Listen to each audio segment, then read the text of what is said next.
¿Cómo amanecieron hoy? Bendecidos. Bueno, qué bueno es Dios. Dios ha sido fiel, ha sido muy bueno con nosotros. Y la verdad, el hecho de hoy estar aquí es muestra de la misericordia de Dios. Muchos partieron a la eternidad esta semana por A, B motivo. Mi esposita estuvo hospitalizada 2 días. Y mientras ella estuvo ahí, 2 personas al lado de ella que yo las vi murieron. Y había una ancianita y había una señora que no era tan de edad.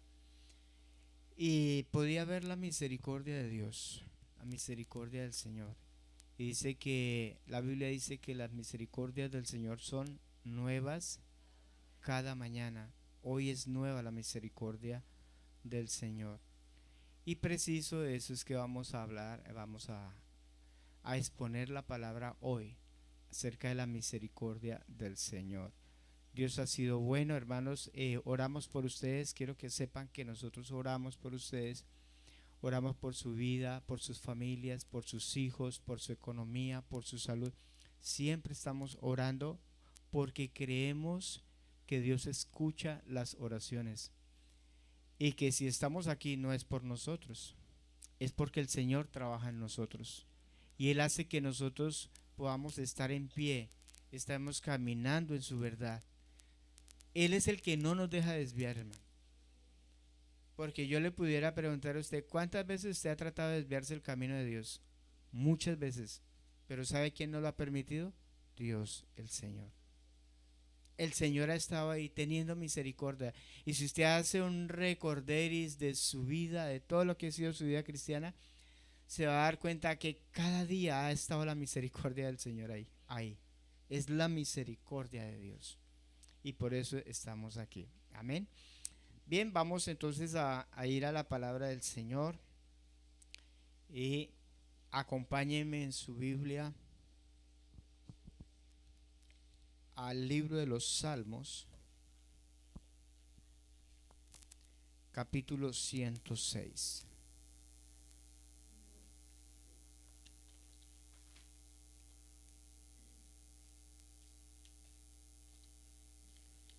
Salmos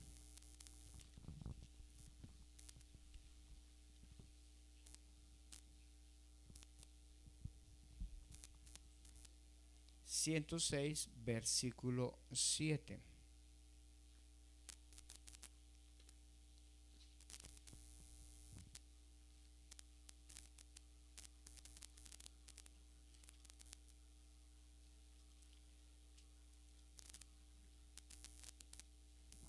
Vamos a leer juntos este versículo a la voz de tres. 1, 2, 3. Nuestros padres en Egipto no entendieron tus maravillas, no se acordaron de la muchedumbre de tus misericordias, sino que se rebelaron junto al mar, el mar rojo.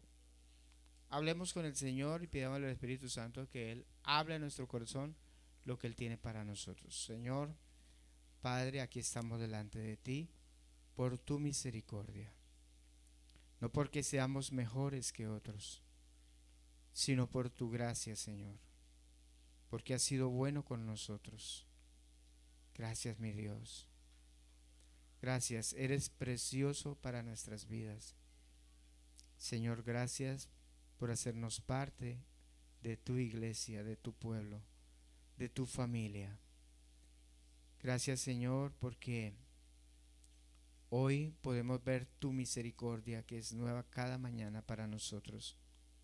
Hoy estamos disfrutando esa misericordia.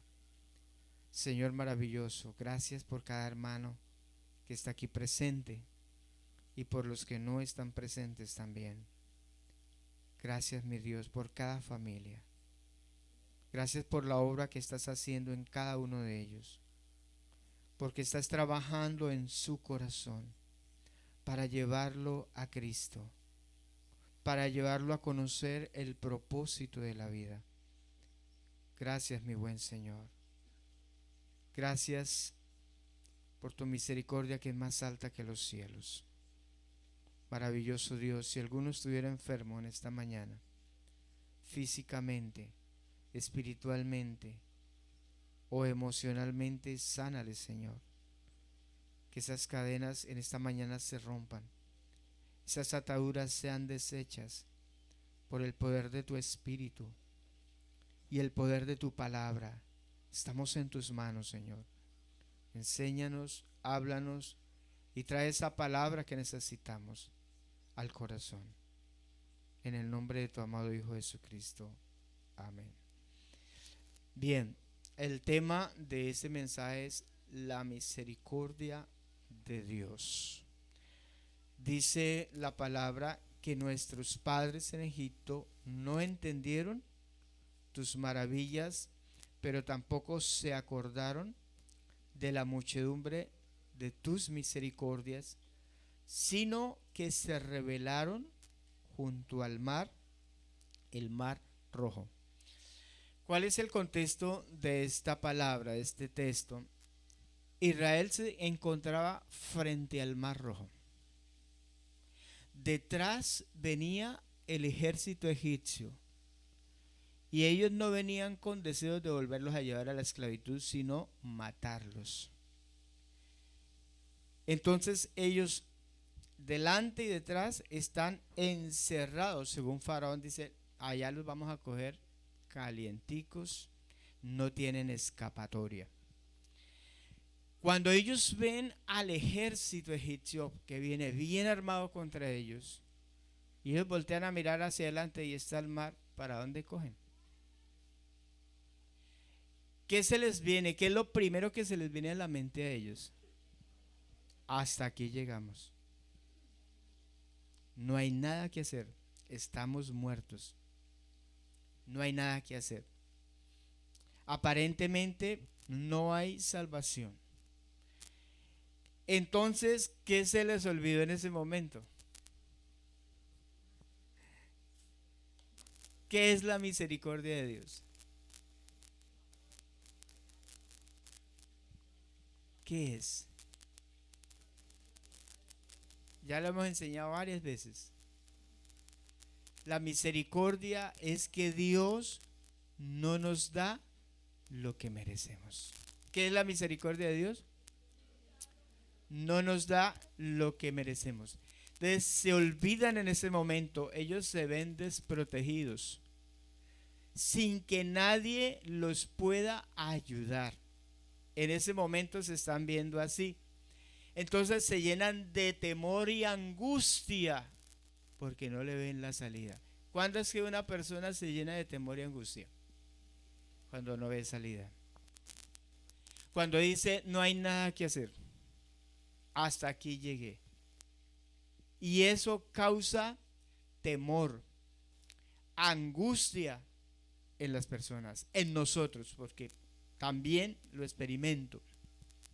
Se llenaron de temor y angustia y no creen. Se les olvidó todo lo que Dios había hecho. ¿Cuántos en algún momento se han visto así? A pesar de que hemos visto la misericordia de Dios y hemos visto cómo Dios ha obrado a favor de nosotros.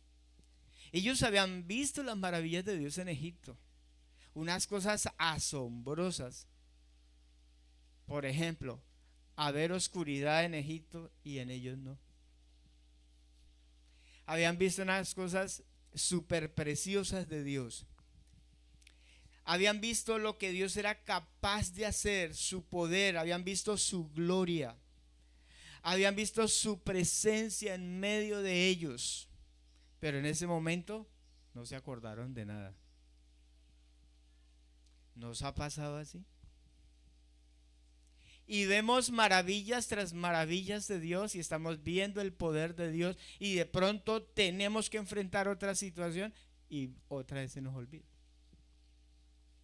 Pues eso le pasó al pueblo de Israel.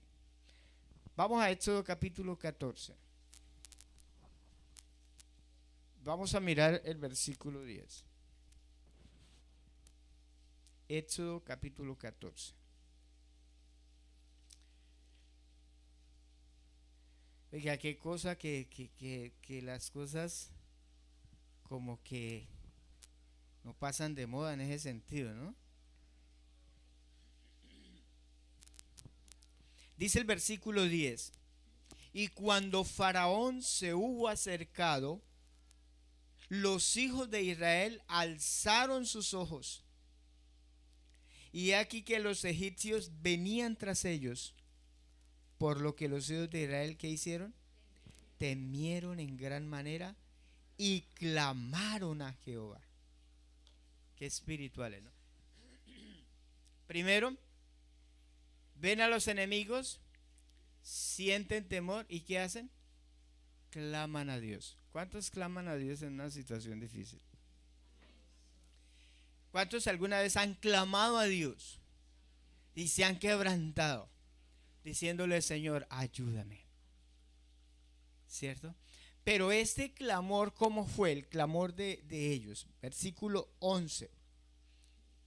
¿Cómo fue el clamor de ellos? 11, sí.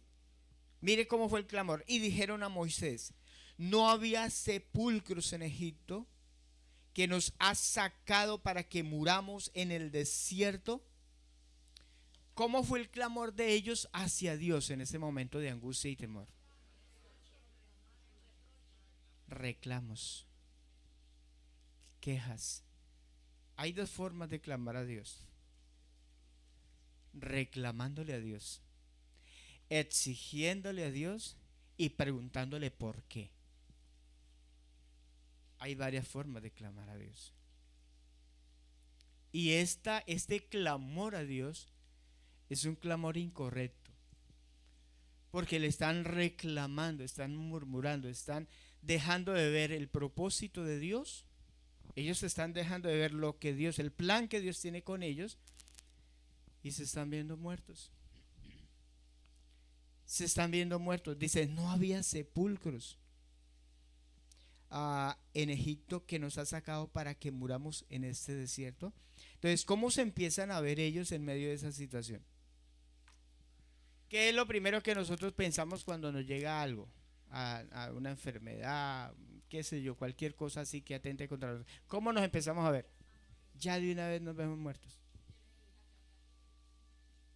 Yo no sé qué cosa de nosotros los seres humanos, ¿no?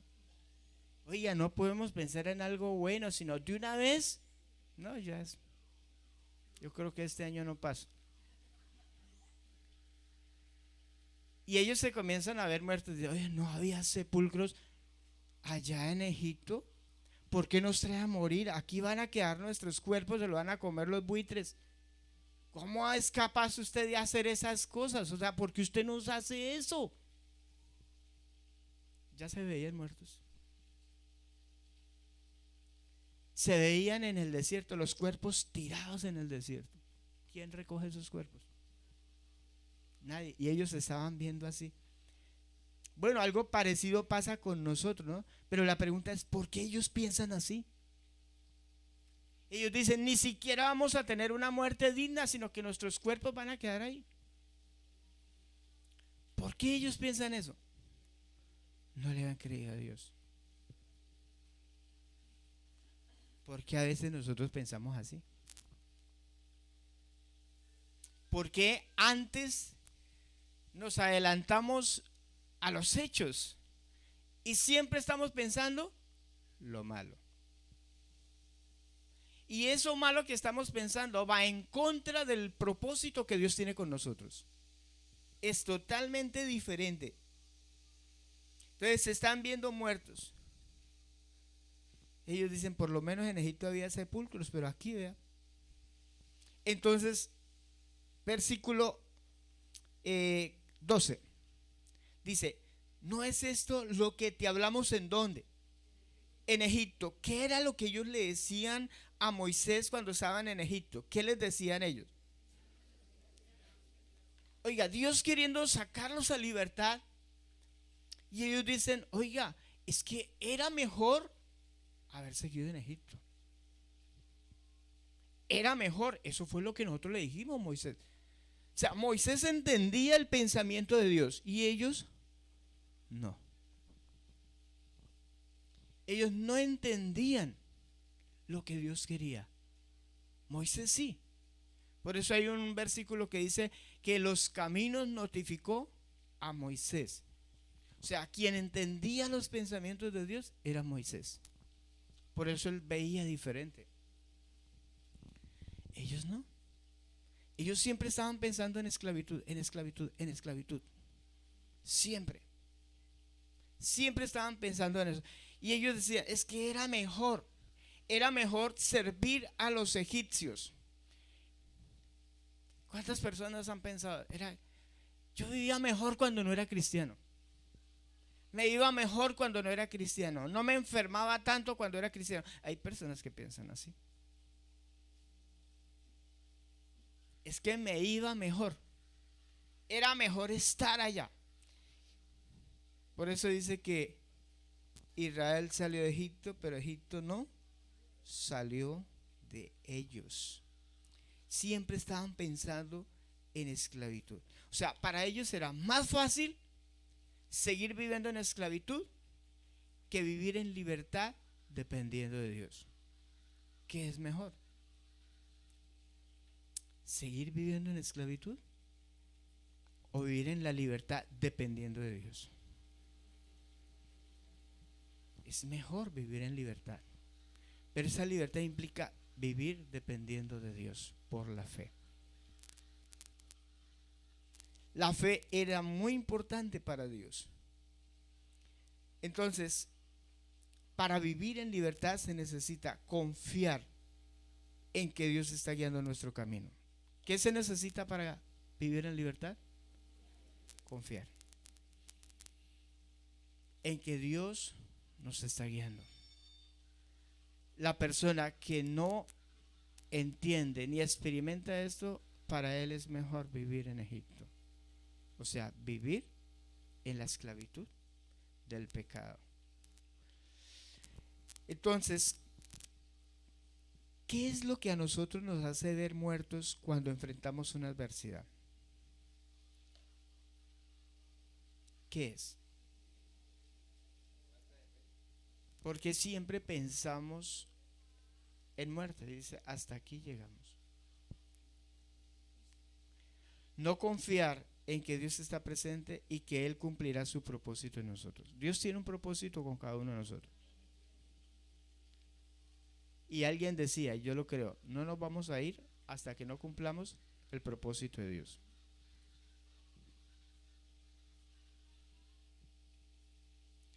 De hecho, en la pandemia yo le decía al Señor, no, yo creo que todavía no he terminado el propósito. Tú necesitas que yo siga trabajando y como manipulando a Dios, ¿no? Pero es verdad, Dios no nos va a dejar hasta que no cumplamos el propósito. El apóstol Pablo decía, cuando él ya estuvo listo para irse, él dijo, ya, he cumplido el propósito de Dios, ya estoy listo. Y yo pienso que cuando ya nosotros hayamos cumplido el propósito de Dios, nos vamos a ir muy felices, muy contentos de haber cumplido el propósito de Dios, ¿verdad? Hasta tanto no. Entonces hay que confiar en que Dios está presente y que Él va a cumplir su propósito en nosotros. Aprender a pensar los planes y los pensamientos de Dios para nosotros. Segunda carta a los Corintios, capítulo 1, versículo 9 al 10. Segunda carta a los Corintios, capítulo 1, versículo 9.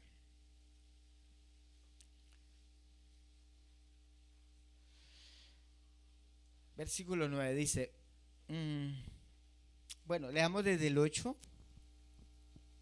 para tener un poquito más de contexto. Dice, porque hermanos, no queremos que ignoréis acerca de nuestra tribulación que nos sobrevino en Asia, pues fuimos abrumados sobremanera, más allá de nuestras fuerzas, de tal modo que aún perdimos la esperanza de conservar la vida. Mire, Pablo allí en este lugar enfrentó una situación que tal vez nunca había enfrentado.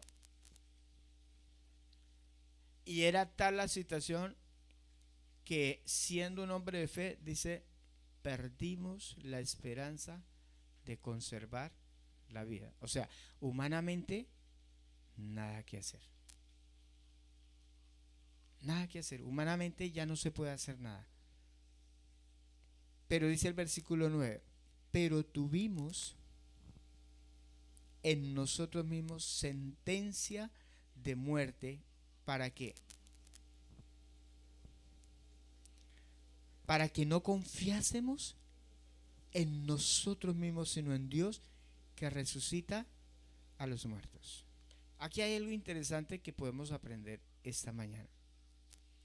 ¿Alguna vez usted ha pasado por algo así? Donde dice, humanamente no hay nada que hacer. O sea, algo que sea real, ¿no? Porque a veces los pensamientos nos traicionan y entonces empezamos a tener sensaciones de miedo sin nadie estarnos persiguiendo.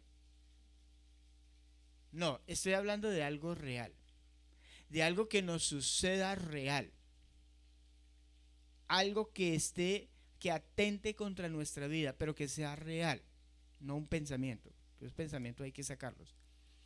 Entonces, dice que Pablo estaba pasando por una situación donde se perdió toda esperanza de vivir. Entonces, humanamente, nada había que hacer. Entonces, ¿qué dijo Pablo? Yo no puedo hacer nada por mí mismo, pero confío en el Señor. Confío en que Dios tiene un propósito conmigo. Yo no puedo hacer nada por mí, pero confío en los planes de Dios. Confío en lo que Él puede hacer.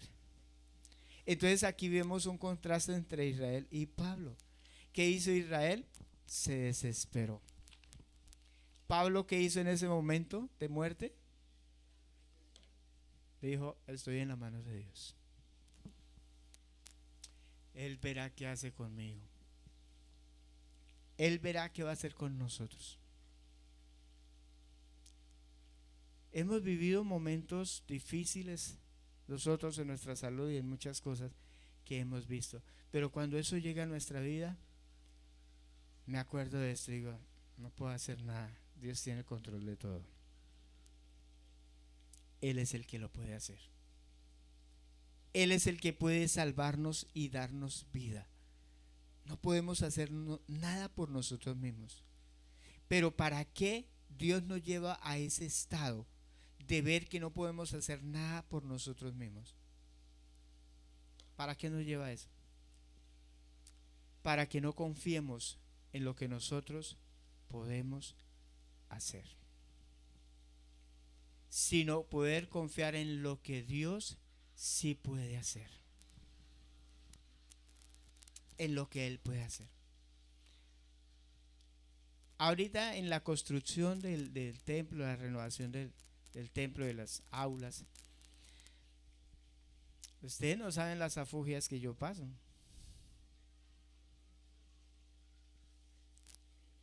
Que 5 millones, que 6 millones, que necesito esto, que necesito aquello. Y muchas veces, Señor, no puedo hacer nada. Y el Señor está ahí, diciendo, yo soy el que hago. Yo soy el que hago. Cosas tan sencillas como que cuando se iba a fundir la plancha, llovió ese día. Y llovió media hora, mojó la plancha y pum, paró en seco. Y todo el día fundía soleado, apenas para fundir la plancha. Ahí veo la misericordia de Dios. Ahí la estoy viendo. Cada mañana que me levanto, ahí veo la misericordia de Dios. ¿Para qué nos estresamos? ¿Para qué nos afanamos? ¿Para qué nos llenamos de temor cuando tenemos un Dios que hace maravillas, que hace prodigios, y que no nos vamos a ir hasta que cumplamos el propósito de Dios? No nos vamos a ir, estoy seguro de eso. Entonces, En cosas tan pequeñas podemos ver la gracia de Dios. En detalles tan pequeños. Yo veo la misericordia de Dios en cada momento. Y voy a contar algo. Anoche me estaba duchando y ¡pum! Se acabó el agua. Y mi esposa pues ha estado malita y ella, mi amor, qué pena, ¿será que usted puede bombear? Pero para bombear hay que quitar la tapa esa y echarle agua para cargarla. Y ella no puede quitar eso, yo allá enjabonado. Y, y yo dije, Señor, que no tengo que quitar esa tapa. Y generalmente toca hacerlo. Oiga, y enchufó y ya subió el agua. Ahí veo la misericordia de Dios. Cosas tan sencillas, tan pequeñas como tener para el almuerzo, como que usted quiso algo y Dios se lo concedió para la comida. O sea, cosas tan sencillas, detalles tan pequeños, no tienen que ser cosas grandes, pero también hay cosas grandes donde vemos la misericordia de Dios, la misericordia del Señor. Estamos viéndola cada mañana.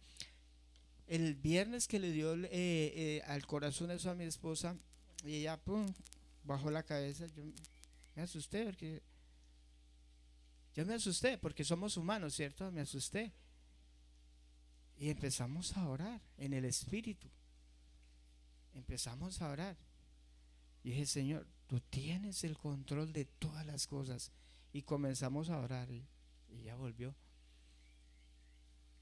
Se había desmayado. Yo dije, nosotros estamos en la mano de Dios. Y tengo una confianza que Dios nos va a llevar. Y yo le decía, Señor, la verdad, quiero llegar hasta viejito con mi esposa. Quiero que poder llegar con ella hasta viejitos. Claro que ya casi, ¿no?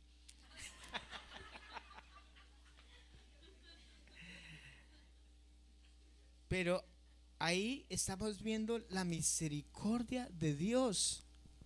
Entonces, ¿qué es lo que hacía que Pablo pudiera enfrentar una situación tan difícil como esa, donde pierde la esperanza de vivir? ¿Alguno ha estado en esa situación? Donde dice, no hay nada que hacer. Yo creo que en este momento, aquí, creo que ninguno. Sí hemos pasado por situaciones difíciles. Sí. Donde usted no sabe si va a salir de ahí. Pero así como Pablo, ya él no se daba por muerto, sino que él decía, perdí la esperanza, ya, o sea, realmente ya no hay nada que hacer. Pero cuando eso pasa, dice, no puedo hacer nada. Pero Dios tiene el control de todo. Él es el que le da vida a los muertos. Mire el versículo 10. 9 dice, pero tuvimos en nosotros mismos sentencia de muerte para que no confiásemos en nosotros mismos, escuche esto, sino en Dios que resucita a los muertos. O sea, Él es el que puede dar vida en un momento de muerte o dificultad.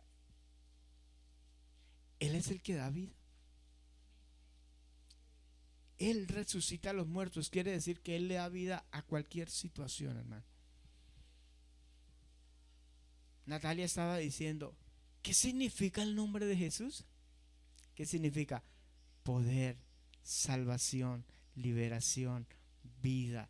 ¿Cuántas cosas significan el nombre de Jesús? Él es el que da vida a los muertos. Amén. Y por eso es que nosotros caminamos y creemos que la iglesia irá adelante, porque Él es el que edifica la iglesia y Él es el que le da vida a los muertos. Versículo 10 dice, el cual nos libró tiempo pasado, nos libra tiempo presente y en quien esperamos que aún nos librará de tan grande muerte futuro. Entonces, ¿cuántas veces vemos la misericordia de Dios? Pasado, presente y futuro. El diablo nos mete cizaña para decirnos, usted ya no, chao. Pero ¿sabe quién nos libra? Nos libró. ¿A cuántos los ha librado Dios? A mí Dios me ha librado de la muerte 3 veces, así, segurito, segurito. Me ha librado. tales veces de la muerte. Pero eso fue tiempo pasado. Pero en el presente me sigue librando. Y en el futuro me librará. Es interesante lo que Pablo dice ahí, tiempo pasado, presente y futuro. Él es el que nos libra. Por eso nosotros podemos vivir en este mundo. ¿Cómo podemos vivir? ¿Cómo podemos vivir? Con seguridad, hermano. ¿Sabe? Hace muchos años nosotros cantábamos un coro y me gusta muchísimo. A ver, ¿quiénes se acuerdan de este coro? Dice, porque Él vive, viviré mañana. Porque Él vive, ya no hay temor. Porque yo sé que el futuro es tuyo.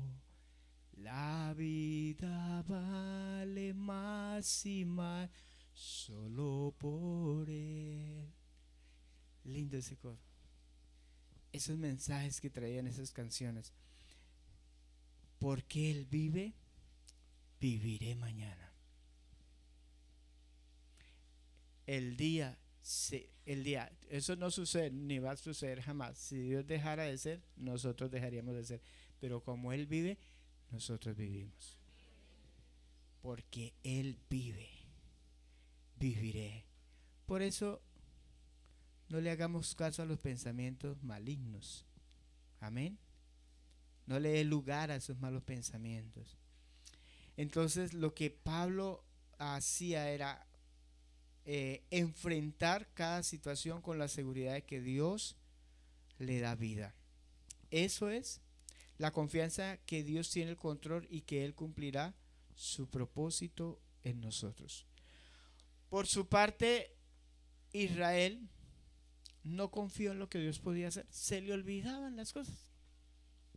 Ese fue el problema de Israel, que se le olvidaba en el momento que tenían que enfrentar una situación. Se le olvidaba, se bloqueaba. Volvamos allí a Salmos capítulo 106. Salmos 106. Versículo 7.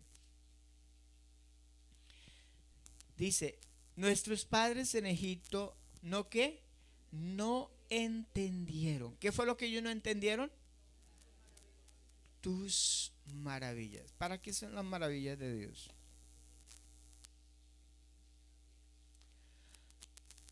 Le voy a hacer una pregunta. Cuando usted no entiende algo, ¿usted puede disfrutar de eso? No. Si alguien no sabe manejar, no entiende, ahí ve 1, 2, 3 y 4, eso para qué era. ¿Para qué hacer ese pedal? Como no entiende, pues no puede experimentar, no puede disfrutar, ¿cierto? ¿Quién lo disfruta? El que entiende. El que entiende disfruta. ¿Qué pasó con Israel? No entendieron las maravillas de Dios. Y como no entendieron las maravillas de Dios, no pudieron entender a Dios, ni pudieron disfrutar de la presencia de Dios. ¿Será que pueden haber creyentes así? Nunca entendieron las maravillas de Dios. Viene porque otros vienen a culto, entonces voy a ir a la iglesia. Voy a reunirme con la iglesia. Pero no entiende las maravillas de Dios, porque cuando viene un problema, una situación, él le olvidó todo. Entonces no entienden las maravillas de Dios. Mire cuán importante es entender. Dios le dijo, ellos no entendieron. Y hay mucha gente así, hermano.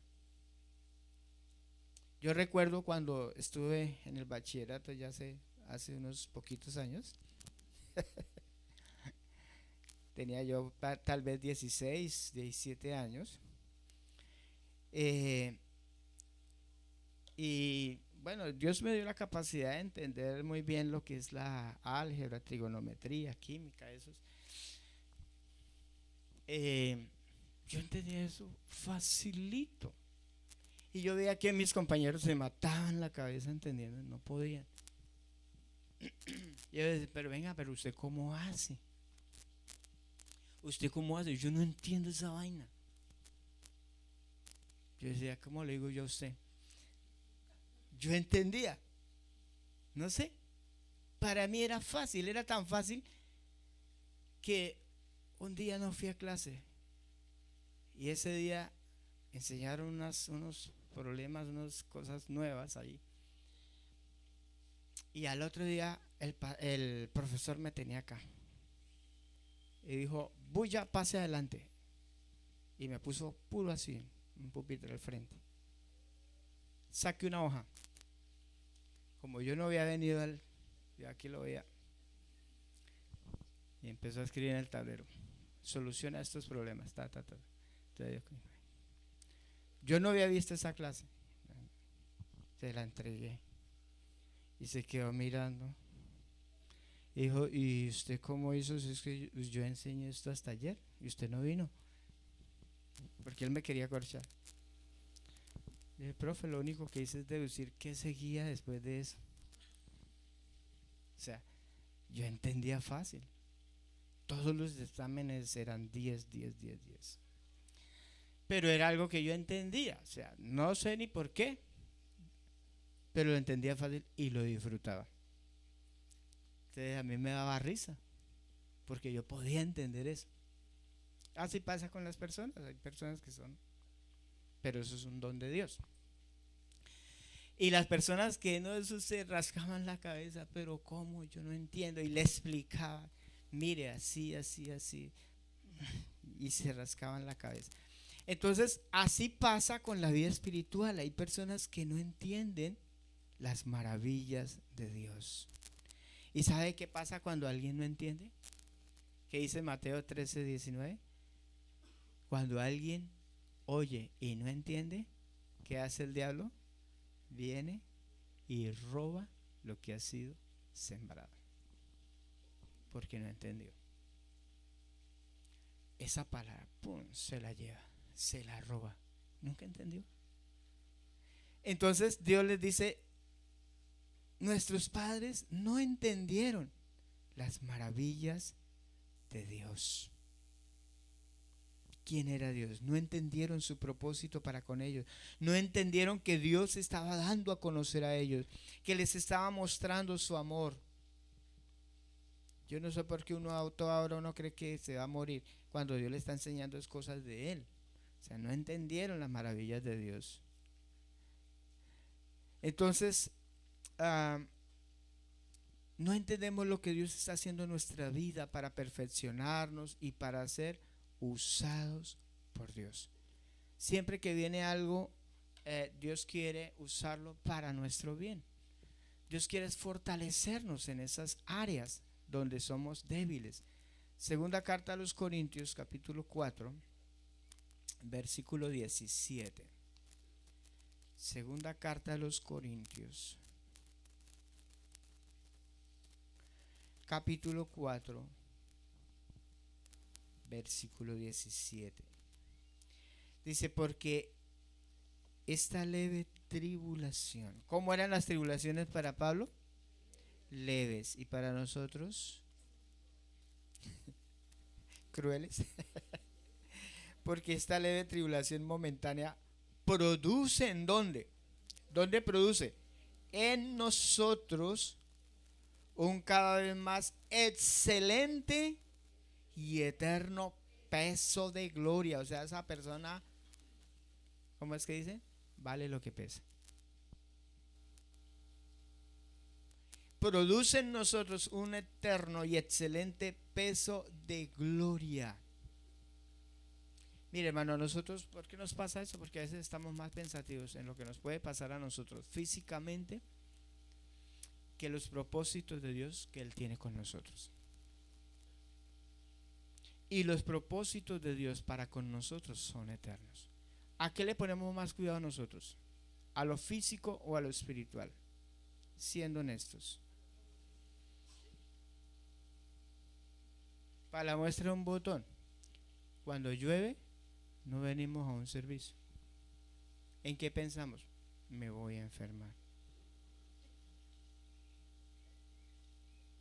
No venimos. Esa es una cosa ahí sencillita. Usted dirá, pero eso no tiene nada que ver. Pero eso muestra mucho. Eso muestra mucho. Entonces, ¿en qué pensamos más nosotros? Pues en nuestro físico, en nuestro cuerpo, que en lo espiritual. Eso Dios no me va a condenar por no ir a culto, eso es cierto. Pero usted sí está perdiendo la edificación. Entonces, pensamos más en lo que nos puede pasar a nosotros que fortalecernos en nuestro espíritu, que es lo más importante, donde Dios está enfocado en nosotros, es fortalecernos, que nuestra alma esté sana, que nuestra alma esté en victoria, que nuestra alma esté fortalecida por el Espíritu Santo.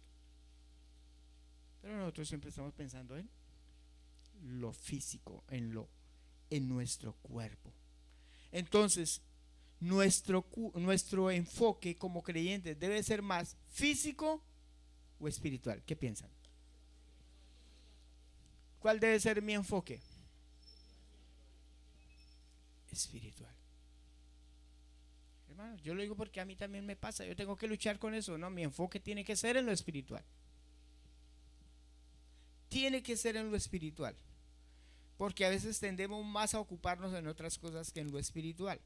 Segunda de Corintios 4:18, ahí el versículo siguiente al que leímos, dice: no mirando nosotros las cosas que se ven, sino las que no se ven. Pues las cosas que se ven son ¿qué? Temporales, pero las que no se ven son eternas. ¿Usted puede ver las cosas eternas? Lo físico lo podemos ver. ¿Y entonces en qué se enfoca nuestra vista? En lo físico, ¿cierto? En las cosas que nos suceden, en las tribulaciones, en los problemas, y nos enfocamos ahí. Pero dice que eso es temporal. Pero lo que no se ve es eterno. Entonces, ¿dónde debe estar nuestro enfoque como hijos de Dios? En lo que no se ve. No le ponga tanto cuidado a lo que se ve. Porque a veces estamos bueno, hay que cuidarnos, ¿cierto? Sí, hay que cuidarnos porque a veces se nos sube el colesterol y la grasa y bueno, muchas cosas más. Y hay que cuidarnos, pero no, el enfoque no debe ser tanto eso. El enfoque debe ser lo espiritual, porque eso es eterno. Hermano, así nos cuidemos. Le voy a decir algo, para que nos vayamos concientizando. Así nos cuidemos y lleguemos a 80, 90 años, este cuerpo no podrá heredar el reino de Dios. Vamos a tener que morir. Pero esa muerte es una transformación, no es algo catastrófico, va a ser algo precioso y maravilloso. Sí, cuidémonos. Porque podemos ser usados por el Señor como instrumentos de Dios. Y si no nos cuidamos, pues también no cuidamos las cositas que Dios nos da. Si usted no cuida su carro, la casa que Dios le da, pues ¿qué le va a dar Dios más? ¿Verdad? Pero el enfoque debe ser más lo espiritual. Porque, hermano, pongámosle que el Señor nos permita llegar a 90 años. De todas maneras, toca morir para poder entrar. Porque la carne y la sangre no pueden heredar el reino de Dios. O sea, este cuerpo es temporal. Yo le decía a un chico, esta semana le decía, recuerde, el pecado es temporal. Eso va a pasar. Y si usted coloca la mirada y se deja llevar por eso, por lo temporal, por el pecado, vas a perder. Vas a perder tu vida. Porque está dejándose llevar por las emociones, por los deseos de la carne. Entonces, no entendieron las maravillas de Dios. Yo espero que usted y yo podamos entender las maravillas de Dios. Amén. Volvamos a Salmos, ya vamos a terminar. Salmo 106. Salmo 106, versículo 7. No entendieron las maravillas de Dios, pero no se acordaron de la muchedumbre de tus misericordias. O sea, no se acordaron. ¿Qué es no acordarse? Olvidar, muy bien. O sea, no tuvieron presente.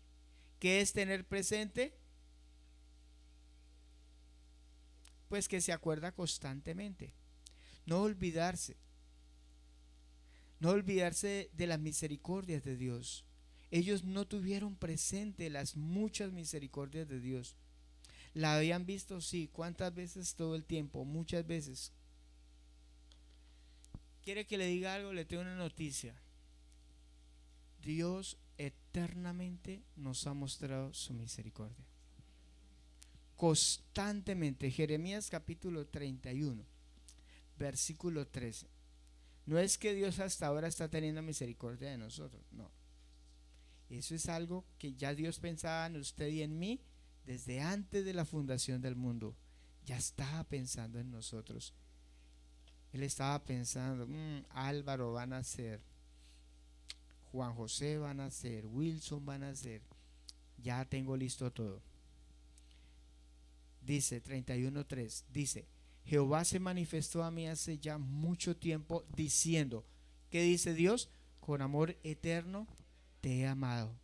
Por tanto que te prolongué mi misericordia. Mire, la evidencia del amor de Dios es que Él prolonga su misericordia todos los días. Quiere decir, prolongar significa que está constante, que Él no quita su misericordia de nosotros. Imagínense si Dios hoy quitara su misericordia de nosotros. Terrible. Hasta ahí llegaríamos. Si Él quitara su misericordia. Pero dice, nuevas son, o sea, se renuevan día a día. Mañana va a ser nueva la misericordia a la de hoy. Mañana usted y yo vamos a seguir viviendo de la misericordia de Dios. Porque son nuevas y porque Él nos ha amado eternamente. Entonces dice, ellos no se acordaron de sus misericordias, que eran nuevas cada mañana. No se acordaron de lo que Dios venía haciendo. Por eso ellos se rebelaron. ¿Sabe qué produce rebeldía? No entender las maravillas de Dios y no acordarse de la misericordia de Dios. Eso produce rebeldía, temor, ansiedad y otras cosas. ¿Por qué? Porque no nos acordamos que esa misericordia es nueva para nosotros cada mañana. Amén. Entonces, la misericordia de Dios es que Él no nos da lo que merecemos, sino que nos da lo que necesitamos. Cuando llegue alguna situación adversa, bueno, si eso es lo que Dios cree que yo lo necesito, lo voy a recibir porque voy a crecer espiritualmente. No vamos a morir, vamos a crecer. Ahora, si ya cumplió el propósito de Dios, diferente, ¿verdad? Pero Dios sí seguirá haciendo la obra en nuestras vidas, hermano. La palabra misericordia viene del término Gesed, que significa tener corazón ante la miseria. Eso es lo que Dios tiene hacia nosotros. Todos nosotros pecamos y merecemos morir. Merecemos la condenación eterna en el lago de fuego. Todo eso es lo que nosotros merecemos. Pero Dios nos ha pagado conforme a eso. No. Sino que cada día que vivimos lo vivimos en un acto de la misericordia de Dios. Y dice la palabra, si Dios nos dio a su Hijo, ¿cómo no nos dará con Él también? ¿Cuántas cosas? Todas las cosas. Uy, qué bueno vivir en esa verdad, ¿no? Porque a veces vivimos en una mentira. Entonces, como vivimos en mentira, pues nos descontrolamos, ¿verdad? Y así vive la gente que no conoce a Dios. Por eso es importante que usted y yo demos a conocer a Dios. Háblale a su vecino. Háblele. Él necesita escuchar un mensaje de esperanza. Hay personas que lo necesitan. Hable, hermano.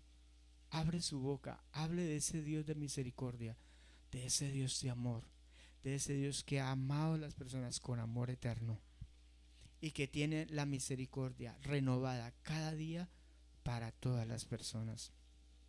y todos aquellos que quieran creer en Él. Entonces, cada vez que enfrentemos una situación difícil, ¿de qué nos vamos a acordar? De la misericordia del Señor. ¿Está de acuerdo conmigo? Nos vamos a acordar. Leamos un último texto, Lamentaciones, capítulo 3, versículo 22.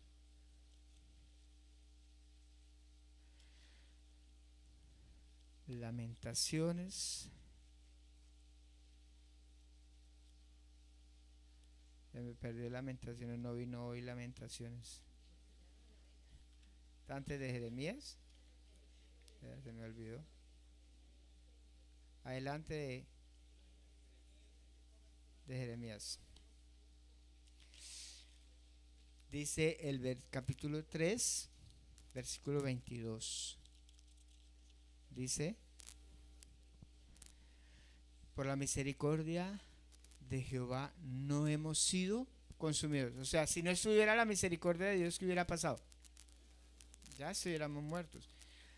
¿Por qué no hemos sido consumidos? Porque nunca, diga conmigo, nunca decayeron sus misericordias. Nuevas son cada mañana. Grande es tu fidelidad.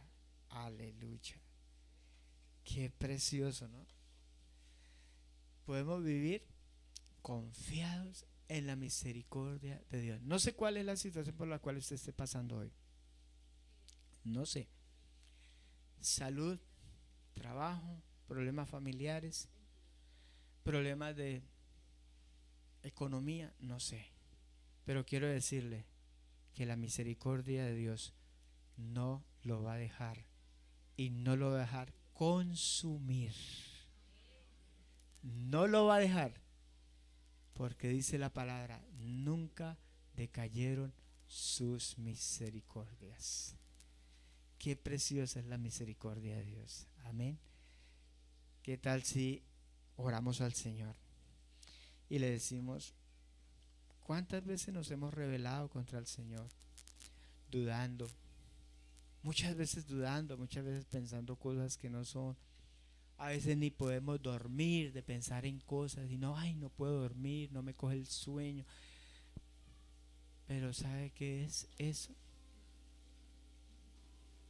Eso es no entender la maravilla de Dios y no acordarse de la misericordia del Señor. Cada cosa que pasa, cada situación que estemos enfrentando, acuérdese, la misericordia de Dios está por encima de todo. La misericordia del Señor no me da lo que merezco. Y como cantábamos un coro, a pesar de que nosotros le fallamos a Dios, la misericordia de Dios es más alta que los cielos. Y siempre te va a sostener y me va a sostener. Amén. Y que el día que tengamos que partir con el Señor, ese día nos vayamos felices, alegres. Así lo vieron los apóstoles. Así lo vieron. Si usted lee la Escritura del Nuevo Testamento, usted se va a dar cuenta. Oremos.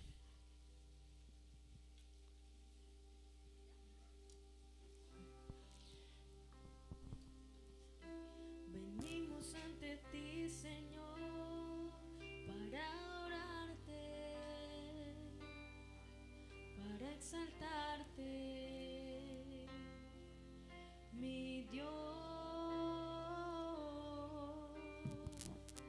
De ti, Señor, a tributarte Toda la gloria, mi Rey.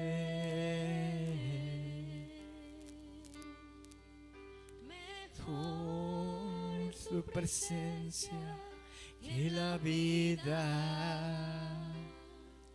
es un deleite contemplar tu hermosura. Estar rodeado de tu santidad y amor, pues tu presencia es lo mejor. Venimos ante de ti, ti, Señor. Si quieres levantar tus manos, estar en pie, adorar al Señor y decirle: mejor es tu misericordia. Mejor es tu misericordia que la vida, Señor. Venimos ante ti, Señor, a tributarte toda la gloria, mi Rey.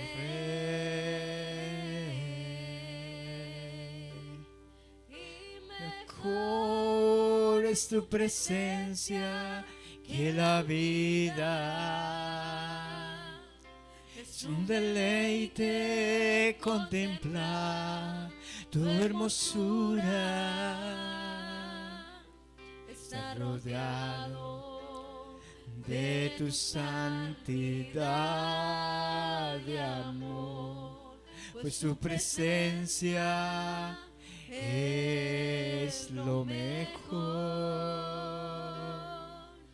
Mejor es tu presencia que la vida.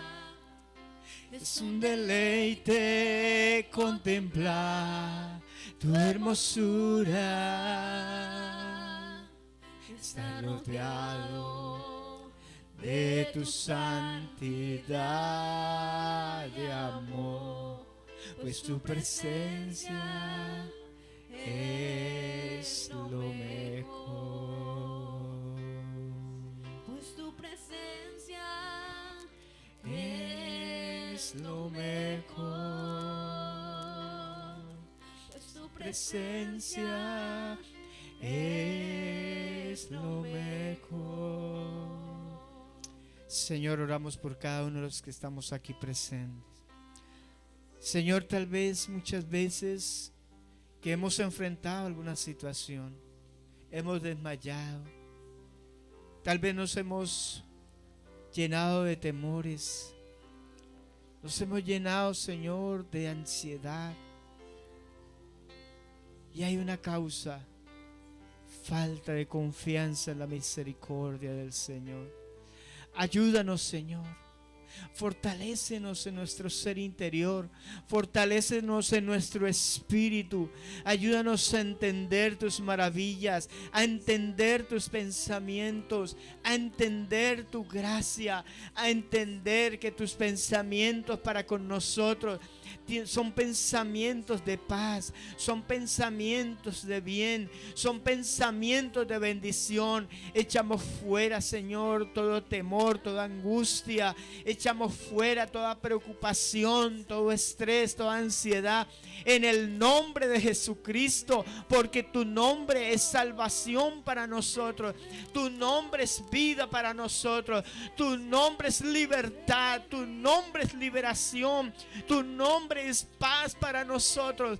Oh Señor maravilloso, que podamos confiar tan plenamente, Señor, que nada, Señor, nos haga, Señor, es desestabilizarnos, Señor, sino que seas tú, tu pensamiento en nosotros. Bendigo esta congregación, bendigo mi vida, la vida de mi esposa, de mis hijos, la vida de cada uno de mis hermanos, sus cónyuges, sus hijos, sus familias. Los bendecimos en el nombre de Jesucristo. Que haya vida, que haya sanidad, que haya edificación, que haya crecimiento espiritual, que haya libertad, que podamos vivir en esta vida, Señor, con paz, con gozo, con alegría, con regocijo, viviendo siempre teniendo en mente la misericordia del Señor. Oh Dios, el Señor va a restaurar algunas vidas, algunas familias. Ya está restaurando. El Señor restaurará. El Señor va a restaurar familias, va a restaurar hogares, va a restaurar cosas que se han perdido, que se han deteriorado, cosas que por alguna razón han perdido el propósito. El Señor va a restaurar, va a reconciliar. Oh, bendito sea su nombre, Señor maravilloso. Porque tú eres el que hace, porque tu misericordia, Señor, de tu misericordia está llena la tierra. Oh, gracias, mi buen Dios. Bendecimos tu nombre santo y te adoramos. Gracias, gracias, Señor. Es lo mejor. Cantemos por última vez. Mejor es tu presencia que la vida. Es un deleite contemplar tu hermosura. Está rodeado de tu santidad de amor, pues tu presencia es lo mejor. Mejor es tu presencia que la vida. Es un deleite contemplar tu hermosura.